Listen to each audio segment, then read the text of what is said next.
E eu respeitava muito isso, sabe? Porque eu cresci em lar evangélico, eu cresci em um ambiente evangélico. Só que na adolescência, a gente toma caminhos, infelizmente, que a gente acha correto, mesmo com nossos pais nos instruindo onde deve andar. Mas a gente, por ser adolescente, uma mente um pouco mais distante, a gente toma caminhos que a gente não deve. E fiquei afastado. Ia para a igreja, mas não exercia aquilo que o Senhor queria na minha vida, sabe? E foi assim, até meados de 2021. Eu ia para a igreja, minha esposa ia, frequentava, minha esposa firme, graças a Deus. Eu ia por ir, num domingo sim, num domingo lá. Precisou acontecer algo na minha vida. A minha filha, na época tinha 4 anos, foi atropelada. E só voltando, em 2015, eu participei de um evento chamado Encontro com Deus, né? E fiz algumas promessas para Deus. Foi lá realmente que, sem ser da adolescência, eu me apresentei para o Senhor. Eu declarei que eu queria ser alguém na terra que possa de alguma forma levar o evangelho para outros. E isso em meados de 2021, lá em setembro, não me lembro, minha filha foi atropelada. E nisso ela fraturou a tíbia e a fíbula da perna. E eu no mundo, na doideira, pra quem não sabe, o pastor sabe, eu sempre fiz artes marciais. E queria simplesmente pegar a pessoa, bater na pessoa. E eu no leito do hospital, com a minha filha, no quarto, junto de mim tinha uma pastora, de uma congregação da Nova Holanda ali. E ela falou, posso orar aqui, meu? Aí eu falei, amém, não tem problema não. E ela começou a orar. E ela veio pra cima e botou a mão no meu ombro. E falou assim, com essas palavras, eu não me esqueço até hoje. Eu fico todo arrepiado porque foi algo muito forte na minha vida. Meu filho, você lembra das suas promessas para mim, que saiu dos seus lábios? No qual, se você um dia se afastasse dos meus caminhos, eu poderia tocar em algo que você gosta, que você ama. E nisso ali caiu em mim a ficha. E eu ali, Senhor, eu desse tamanho, caí no chão, ajoelhado. E mesmo assim, irmão, eu ainda não tinha aquela, como eu vou dizer, aquela força de vontade de servir ao Senhor, sabe? Eu passei a frequentar mais cultos, parei de beber, parei de lutar, só que ainda faltava um start na minha vida, sabe? E isso em 2022 eu passei num evento, um Impacto Radical, e de lá pra cá a minha vida só foi numa crescente. Eu declaro todos os dias na minha vida que o Senhor Jesus vai abençoar minha família. O Senhor vai me levar em lugares que minha família não conseguiu. O Senhor, eu sempre declaro que vai parar em mim a maldição hereditária da minha família, a maldição de separação. As pessoas que não conseguiram ser alguém, vai parar em mim. Minha família não vai prosseguir isso, porque o nome de Jesus já foi glorificado. E o que eu aprendo com isso, meus irmãos? Eu aprendo que é na dor, muitas vezes na dor que o Senhor se faz presente. Eu estou dizendo que dentro das dores tem os maiores propósitos, sabe? Dentro das suas maiores aflições é onde Deus vai mais trabalhar na sua vida. Por quê, irmão? Porque a matemática de Deus é muito diferente da nossa. Grande para Deus não é aquele que está sorrindo, não. É aquele que está chorando. Maior para Deus não é quem se exalta, quem se humilha. Feliz para Deus não é quem está sorridente, correndo, não. É quem está ali, amuado, chorando. Mas se você chegar perto de uma pessoa que está orando, ela vai dizer, Senhor, não me solta, Senhor. Eu sou nada sem ti, Senhor. Me ajuda, Senhor. Por isso que, às vezes, a gente vê uma pessoa quieta no cantinho, a gente pensa lá, não está sentindo nada, não está recebendo de Deus. Sabe, às vezes as pessoas passam lá fora, olha para cá para dentro, não tem ninguém ali. Fracasso. Não, mas não é assim, meu irmão. A Bíblia diz que aonde 2 ou 3 mais estiverem alinhados, ali estarei presente. E aqui o Senhor está presente desde a hora do louvor. A verdade aqui, o que mais prezamos hoje em dia, não é louvor. É bom, louvor chama o Espírito, a presença. Não é louvor, não é recepção, não é só, é a palavra. É a palavra que nos alimenta. E esse é o evangelho de verdade pra gente. Amém? Não vou tomar muito tempo dos irmãos. No máximo meia hora aí. Pastor Jairo, mais uma vez, muito obrigado pelo convite. Sou obreiro da casa do Senhor. Não sou pastor igual o Senhor. Mas o que Deus faz na minha vida, eu só tenho que falar. Poderia muito bem chegar aqui e falar que Jesus é bom. E poderia encerrar. Porque não tem mais o que falar. Jesus é bom, ele e o diabo não prestam. Mas a gente tem uma missão e a gente não pode correr. Vou pedir aos irmãos, rapidamente, pode sentar. Vai abrir lá em 1 Samuel, capítulo 17, versículo 32.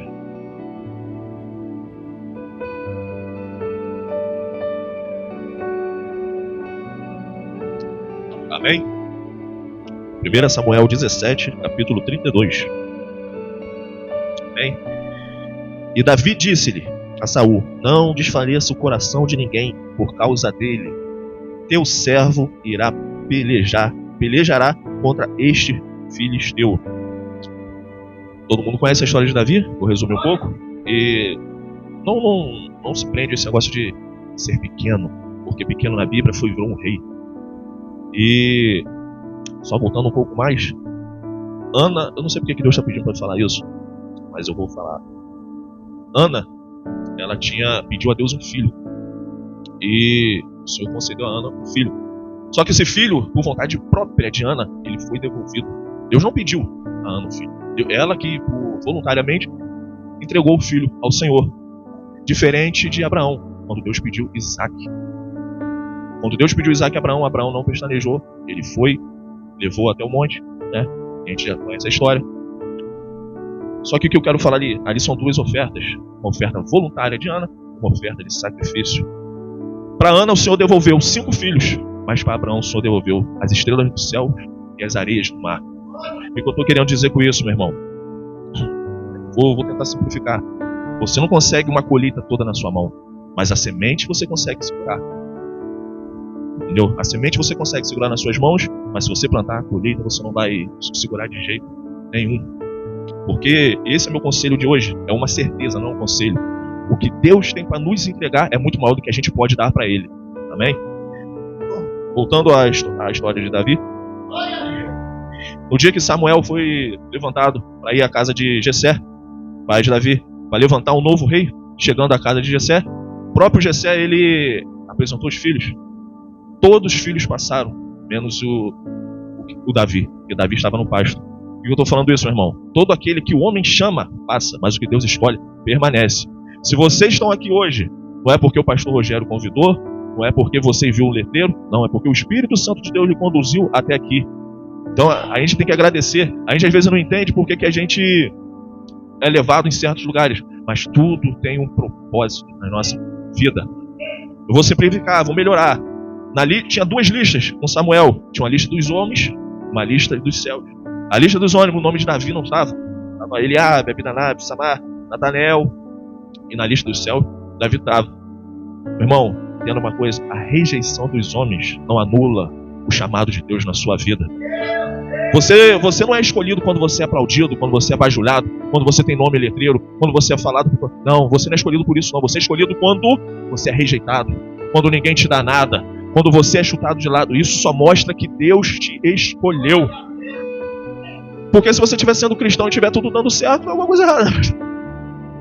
Entendeu? Voltando um pouquinho no texto, ali em 1 Samuel 16:13, vou voltar aqui rapidinho, uma parte importante. Está dizendo assim, não. Então Samuel tomou o vaso do azeite e ungiu no meio dos seus irmãos. E desde aquele dia em diante, o Espírito do Senhor se apoderou de Davi. Digam, se apoderou. Se apoderou de Davi. Então Samuel se levantou e tomou a Ramá.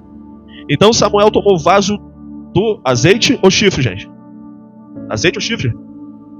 Azeite. Por quê, meu irmão? O vaso é uma coisa que, tirando da parte teológica, é uma coisa que o humano faz, o homem faz. Pisa ali, vai mudando, vai mudando. O chifre não. O chifre é uma coisa natural de Deus. E para ter um chifre, tem que ter um sacrifício. Você pode ver que desde o começo de Davi ele foi ungido com sacrifício. Meu irmão. O que eu estou querendo falar?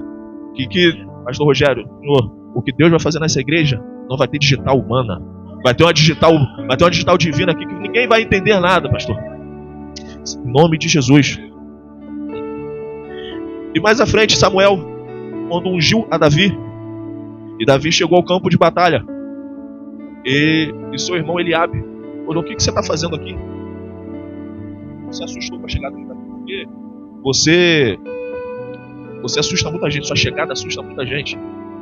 Eu vou melhorar. Quando você nasce, todo mundo ali abraça, você dá seu primeiro dízimo, a gente abraça, mas basta você crescer, basta você começar a evoluir, basta você começar a profetizar sobre a vida de alguém, começa as acusações, começa os maus olhados, começa a pessoa a inventar mentira a seu respeito, porque a vida toda é assim. Porque sempre vai ter alguém acusando de algo. Isso é obra do inimigo. Só que nós cristãos, a gente não está nem aí. Vou rasgar o verbo. Nós não estamos nem aí porque os outros lá fora vai falar. A gente sabe que Deus sabe a nosso respeito. É por isso, meu irmão, que eu acredito tanto em Deus. Eu creio tanto em Deus. Quando as pessoas me perguntam, por que você crê tanto em Deus, Flávio? Porque eu sei o que Deus fez na minha vida. Eu sei de onde Deus me tirou. Isso não tem prova maior.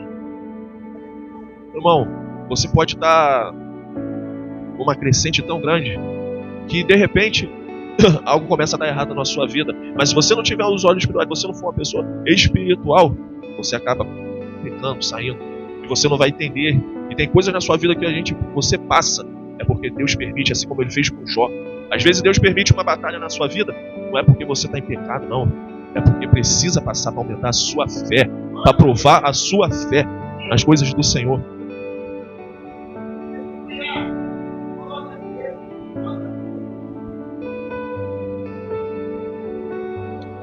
E o texto vai dizendo que Saul governou 40 anos, nunca trouxe a presença de Deus, nunca quis trazer a arca. Davi, no primeiro dia de reinado, ele falou: busca a aliança, vamos buscar a presença do Senhor, vou melhorar. Saul amou muito o trono e esqueceu de Deus. Davi amou muito Deus e acabou recebendo o trono. Vou tentar melhorar na fala aqui. Poxa, gente, Saul, ele cuidava de jumentos, Davi cuidava de ovelhas, gente. Já começa por aí. E outra, meu irmão, Saul, quando o verso 16 diz de novo, verso 13, desculpa, quando o Espírito se apoderou de Davi, o texto vai dizer na frente lá que espíritos malignos começaram a atormentar Saul. O que eu entendo? Quando o Espírito Santo sai, começa a tomar mais. Quando o Espírito Santo entra, os demônios saem. Você pode ver aí, nessa época, a coroa estava na cabeça de Saul, mas a unção estava na vida de Davi. Por quê, meu irmão? Porque coroa na sua cabeça qualquer homem pode pôr, mas unção na sua vida, aqui só Deus pode liberar. Só Deus pode liberar na sua vida a unção. Então recebe a unção essa noite, meu irmão. Recebe a unção de Deus nessa noite. Recebe a unção de Deus. A história de Davi nos ensina muita coisa, gente. Ela nos ensina que mesmo Davi, lá na frente, pecou, ele matou, ele adulterou, mas mesmo assim, por que ele ainda foi reconhecido por Deus como homem segundo o coração dele? Porque ele era sincero, era justo e reto. Ele se arrependeu profundamente e disse uma palavra: Senhor, tira tudo de mim, mas não o seu espírito. Olha que forte. Ele abriu mão de tudo, das suas riquezas, de tudo, mas do Espírito de Deus ele não quis abrir mão. Por quê? Porque ele viu o que aconteceu com Saul, viu que o homem sem o Espírito do Senhor é capaz de ser. Entenda nessa noite, meu irmão. Você não pode ter nada, mas se você tiver o Espírito Santo, você tem tudo. Você não precisa de nada. Se você tem o Espírito Santo, você já tem tudo na sua vida. Você já tem tudo. Basta obedecer, basta crer, basta buscar a obra. Eu sempre falo com o meu pastor: eu não ligo muito para o altar, não. Eu gosto de servir. Se tem alguma coisa para me fazer, eu vou servir. Porque, irmão, entenda, Davi recebeu a unção de quê? Uma unção de quê? Rei. Ele recebeu a unção de rei. Mas no outro dia, irmão, ele como rei estava cuidando das ovelhas. Mesmo assim. Sabe por quê, meu irmão? Porque quando ele entende, quando você serve, Deus vai levantar outra pessoa para te servir.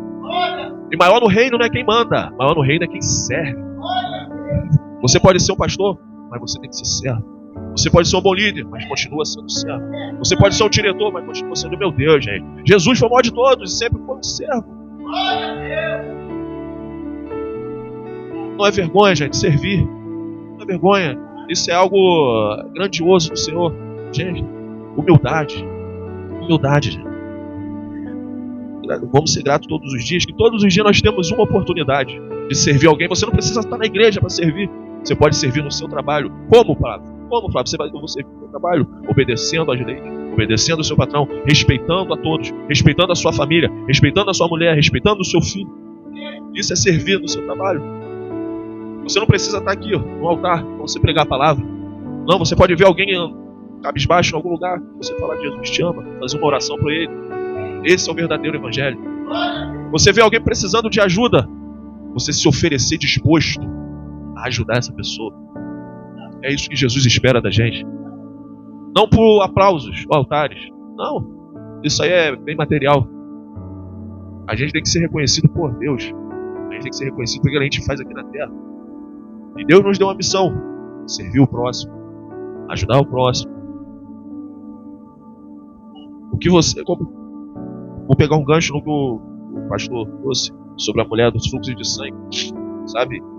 Ela no meio da multidão. Preste atenção nisso, que isso é poderoso, irmão. Ela, no meio de uma multidão, ela foi curada. E ninguém percebeu que ela foi curada. Apenas Jesus. Apenas Jesus percebeu que ela foi curada. Porque ela usou a fé. Ela tomou atitude, teve coragem e foi. Ela já saiu de casa. Se tão somente eu tocar as suas vestes, eu sararei. Ela saiu assim de casa.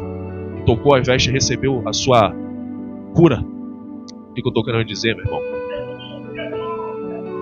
Quando você vê uma pessoa chegou, acabou de iniciar o culto, ela está chorando, meu irmão, pode ter certeza.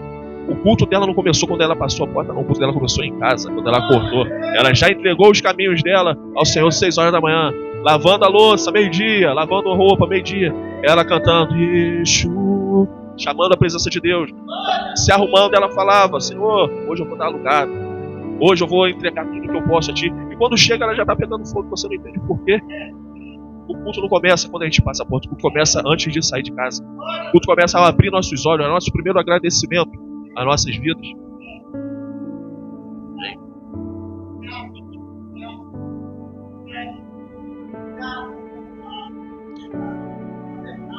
Aleluia, Jesus. Entenda, gente, que mesmo assim, Davi, quando estava na parte mais alta, ele caiu. Só pegando um gancho.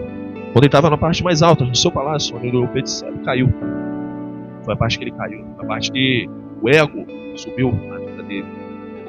E a parte que ele estava mais forte em Deus, quando ele estava no ribeiro, pegando as pedras. E em pedras, quando Davi chegou ao campo de batalha, a pedido do seu pai Jessé, ele levou pães e queijos. Davi não era mineiro, não? Ele levou pães e queijos. Só que lá ele entregou os pães aos seus irmãos, pegou a pedra e tacou no gigante. Mas eu conheço gente que pega a pedra e taca no irmão, pega pão e alimenta o gigante. Só que a gente tem que ter cuidado no seguinte: se a gente alimentar o gigante, lá na frente ele vai nos derrubar. Irmão, você não mata, irmão, você alimenta. Irmão, você não bota pra baixo, irmão, você ajuda. Alguns escolhem tacar a pedra. Eu escolhi ajudar. Dá a mão, meu irmão, vamos junto. Porque alguém fez isso por mim uma vez. E nada mais justo eu fazer isso por alguém, e ensinar outra pessoa a fazer, e assim em diante. Porque o primeiro, quando Jesus fala, ide, mas o primeiro você tem que ir até Ele, aprender e depois ir. Amém? Jesus é bom, gente. Jesus é bom. Eu posso contar várias coisas sobre Davi. Todo mundo já conhece a história. Mas eu quero falar, irmão, que tudo que você faz, tudo que você pensa aqui na terra, tudo que é ligado na terra, é ligado nos céus. Pensa assim, toda vez que você for fazer algo de diferente, eu estou agradando ao Senhor. Senhor, o que eu posso fazer para melhorar? Sabe?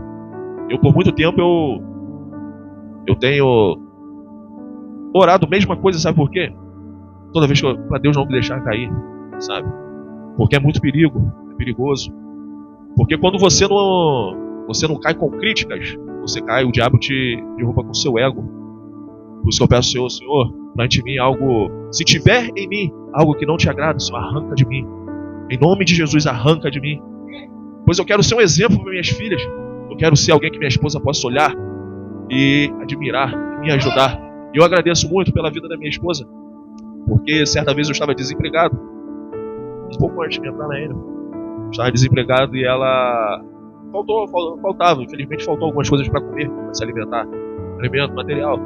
E eu falei, minha filha, pega suas coisas, deixa eu ficar sozinho, vai para casa da sua mãe, você não merece passar, nem você nem a sua tia Ana ali na época.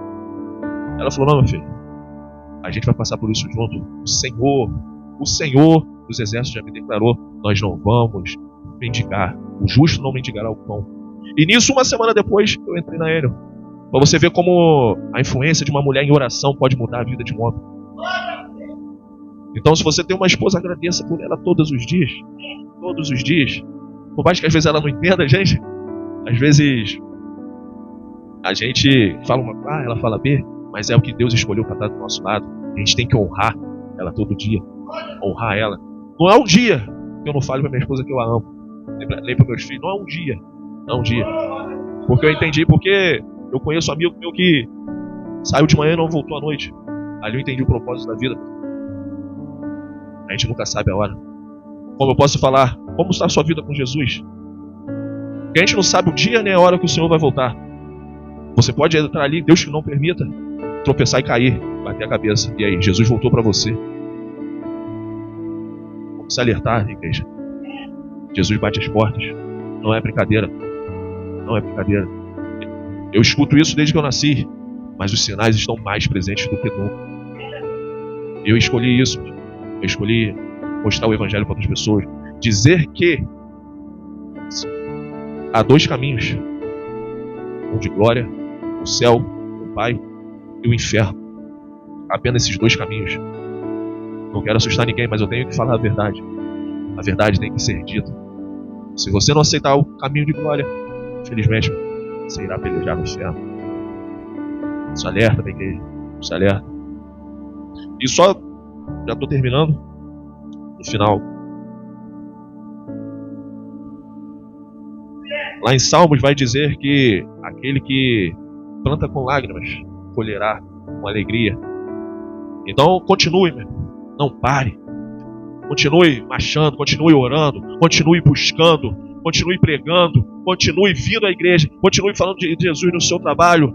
Você não pode ver a bênção agora, mas lá já está tudo preparado. Já está tudo preparado lá na frente. Porque Deus não vai te entregar algo antes de você estar preparado. Porque uma bênção antes do tempo vira maldição na sua vida. Então é necessário você se preparar todos os dias. Todos os dias, como você fala, todos os dias. Aqui, essa doença que você está passando é uma preparação. Essa falta de dinheiro é uma preparação. Essas brigas constantes é uma preparação para a sua vida. Cada área é uma preparação para as nossas vidas. E eu quero encerrar agradecendo ao Senhor pela oportunidade, pastor. Muito obrigado pela confiança. Aos irmãos pela paciência. Como disse, não sou pastor, mas sigo o alvo, que é Cristo. E se Deus trouxe uma coisa na minha vida, é sinceridade. Eu tenho que falar todos os dias. Jesus é bom, o diabo não presta. Ainda há chance de final feliz. Ainda há chance de final feliz. Assim eu agradeço, em nome de Jesus.